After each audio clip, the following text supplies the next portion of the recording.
The courtroom was so quiet you could hear a child breathing. She sat alone on the wooden bench, her hands folded in her lap, her eyes red from crying. A little girl in torn clothes, surrounded by mahogany walls and marble floors, and people in expensive suits who had already decided she didn't belong there.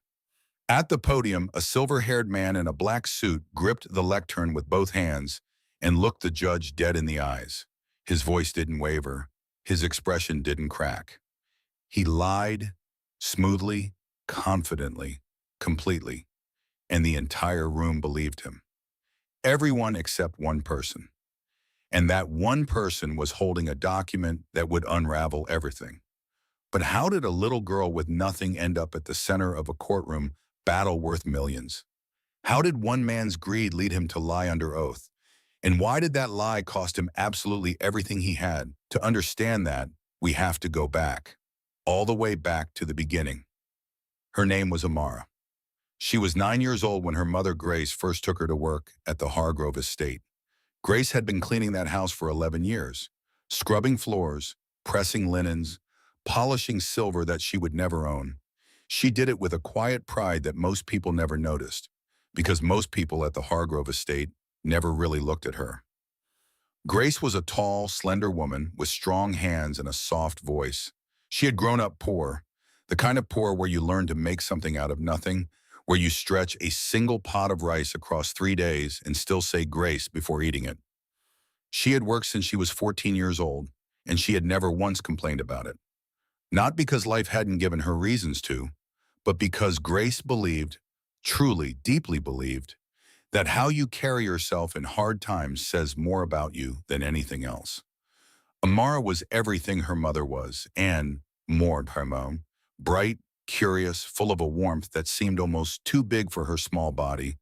She would sit in the corner of the estate's grand kitchen, doing her homework while her mother mopped the floors around her, and she would look up every few minutes with questions about words she didn't understand, about history, about why the sky turns orange at sunset. Grace always answered, always, no matter how tired she was. The Hargrove estate belonged to one man, Edward Hargrove III. Old money, old arrogance. He was the kind of man who had never once in his 63 years on earth been told no by anyone who mattered to him. He walked through rooms like he owned them, which, to be fair, he usually did. He didn't speak to the staff directly. He left notes. He communicated through his personal assistant, a nervous young man named Fletcher, who spent most of his day translating Edward's coldness into something slightly more human. There was one exception to Edward's indifference, his father. Old Thomas Hargrove, Edward's father, was 81 years old, slow-moving, and still sharp as a tack. He had built the original Hargrove fortune himself, from nothing, through decades of work and sacrifice. And unlike his son, Thomas had a soul. He noticed people. He remembered their names. He asked about their children. He had watched Grace work in his home for 11 years, and he had grown to love her like family, even if no one else in that house would ever admit that out loud. The trouble started the day Thomas had a stroke. It wasn't a severe one. He survived, and he recovered enough to sit up in bed, to speak slowly, to read. But it changed things. Edward moved quickly. Within 2 weeks of his father's stroke, he had quietly shifted power of attorney into his own hands, replaced Thomas's longtime attorney with a firm that reported directly to him, and begun a careful process of reshaping the Hargrove estate's future, with himself at the center of it. What Edward didn't know was that his father had been planning something for a very long time. Grace didn't know it either, not at first, but she noticed things. She was a woman who had spent her whole life invisible, which meant she saw everything. She noticed the way Thomas would ask for her specifically when he needed help. Not for his nurse, not for Fletcher, but for Grace Wise. She noticed how he looked at Amara when the little girl would come in to say good morning, a warm and knowing smile crossing his weathered face. One afternoon, about 3 weeks before Thomas passed away quietly in his sleep, he called Grace into his room and asked her to close the door. "I want you to know," he said, his voice slow but clear, "that you have been the most decent person in this house for longer than I can remember, and decency deserves to be rewarded." Grace told him not to say such things. He told her to listen. She didn't know when she walked out of that room what he had just told her would mean. She didn't fully understand the weight of it until a phone call came 6 weeks later from a law firm she had never heard of, telling her that Thomas Hargrove had named her daughter, Amara, as a beneficiary in his final will and testament. Not a small gift, not a token, a life-changing inheritance. When Edward found out, the temperature in the Hargrove estate seemed to drop 10 degrees. He didn't shout. Edward Hargrove III never shouted. He simply went still, the way a predator goes still, right before it moves. And within 48 hours, he had filed a legal challenge to the will, claiming his father had been mentally incompetent at the time of signing. He claimed the document had been manipulated. He claimed, with a calm and practiced certainty, that Grace had taken advantage of an old, sick man who didn't know what he was doing. He was lying. Every word of it was a lie. But he was rich, and he was powerful, and he had an army of lawyers, and Grace was a maid with a 9-year-old daughter in a second-hand winter coat.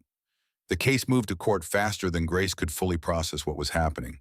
She couldn't afford a private attorney, and the public defender assigned to her was overworked and underprepared. Edward's team was surgical. They painted Grace as a manipulative woman who had used years of proximity to plant herself in a dying man's affections. They questioned her character. They questioned her motives. They never once questioned their own. Amara sat in that courtroom every single day. She was too young to testify, too young really to understand all of it, but she understood enough. She understood that the man at that podium was lying about her mother. She understood that the people in the expensive suits kept looking at her and her mother like they were a problem to be solved, not people to be heard. She sat there with her hands folded, and she cried silently, and she didn't look away. Not once. The hearing was nearing its final day when Edward took the stand. He was polished, he was composed. He described his father as a confused, easily influenced old man in the final months of his life. He said Grace had isolated Thomas from his family, had fed him stories, had taken advantage of his condition. He delivered the lie the way experienced liars always do, with just enough sadness in the voice to make it feel like the truth. The courtroom believed him, and then the judge asked to review the original will. What Edward didn't know, what none of his lawyers had been able to uncover, was that Thomas Hargrove had not only written the will, he had recorded himself writing it. A small voice recorder, old-fashioned, the kind Thomas had used his whole life to dictate letters and notes.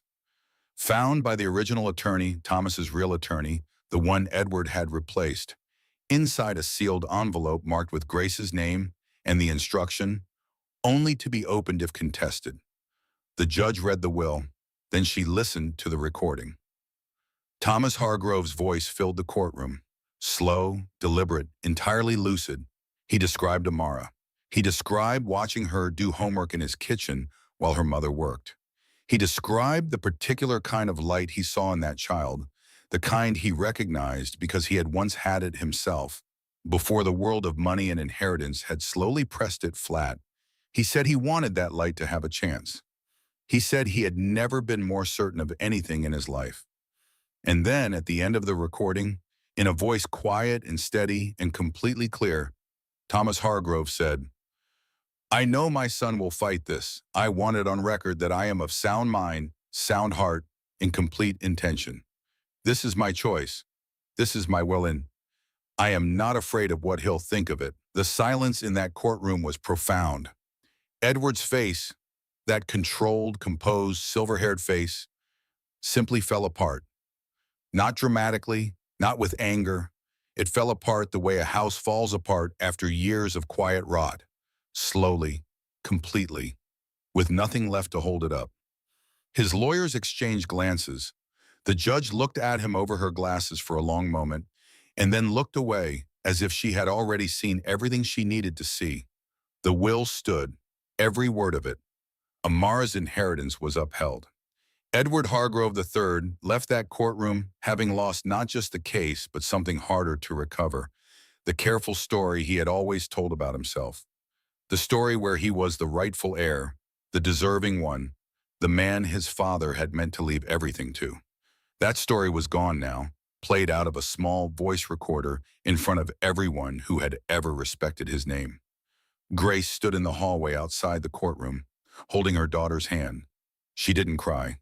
She had already done her crying in private on all the nights before this one. She just stood there, still and strong, the way she had always been. Amar looked up at her mother and asked quietly, "Did we win, Mama?" Grace looked down at her daughter, this bright, curious, warm little girl who had sat in that courtroom for days without flinching, and she smiled. "Baby," she said softly, "we were always going to win. We just had to wait for the truth to catch up." Thomas Hargrove had spent a lifetime watching the world assign value to people based on what they owned and what they wore and what family name they were born into. And in his final act, he quietly refused to participate in that anymore. He saw a little girl doing homework on a kitchen floor. He saw her mother moving through that grand house with dignity no one bothered to acknowledge. And he decided with full clarity and full intention that those two people deserved to be seen. Not every act of justice comes with a gavel and a verdict. Sometimes it comes in the form of an old man, a voice recorder, in the quiet, unshakable belief that a child's future is worth fighting for, even from beyond the grave. Some people spend their whole lives trying to take up more space in the world, and some people spend their whole lives simply making sure there's space for someone else. Thomas Hargrove knew exactly which one he wanted to be.